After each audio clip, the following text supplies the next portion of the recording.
நீங்களும் அரிசி உளுத்தம்பருப்பை மட்டுமா ஊற வச்சு தோசை மாவு ஆட்டிகிட்டு இருக்கீங்க? தோசை நல்லா மொறுமொறுனே வரமாட்டேங்குது, பிஞ்சு பிஞ்சு போகுது, மொந்தையாக வெள்ளை கலரில் வருதுன்னு கவலைப்பட்டுட்டு இருக்கீங்களா?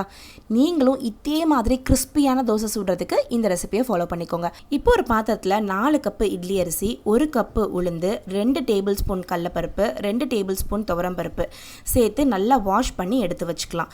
இதோட 1/2 கப்பு அவல் சேர்த்து அதோட கொஞ்சமாக வெந்தயம் சேர்த்து தண்ணி விட்டு ஒரு 6 மணி நேரத்துக்கு ஊற வச்சு எடுத்துக்கலாம். இப்போ ஊறின மாவை ஒரு மிக்சர் ஜாருக்கு மாற்றி நல்லா அடித்து எடுத்துக்கலாம். இப்போ இந்த மாவில் கொஞ்சமாக உப்பு போட்டு நல்லா கையை வச்சு மிக்ஸ் பண்ணி விட்டுக்கலாம். இந்த கை வச்சு மிக்ஸ் பண்ணுறனால நல்ல ஒரு ஃபர்மெண்டேஷன் கிடைக்கும், மாவு நல்லா புளிச்சு வரும். 8 மணி நேரம் மாவு புளிச்சதுக்கப்புறம் பாருங்கள் எவ்வளோ பர்ஃபெக்டாக நல்லா உப்பி வந்திருக்குன்னு சொல்லிட்டு. இப்போ இந்த மாவை நல்லா நம்ம கலக்கி விட்டு தேவையான அளவு கொஞ்சமாக தண்ணி விட்டு நல்ல ஒரு சூப்பரான தண்டவாளக்கல் தோசை தவாவில் தண்ணி தெளித்து டெம்பரேச்சர் டவுன் பண்ணி தோசை ஊற்றுனீங்கன்னா பர்ஃபெக்டான மொறுமொறு தோசை ரெடி.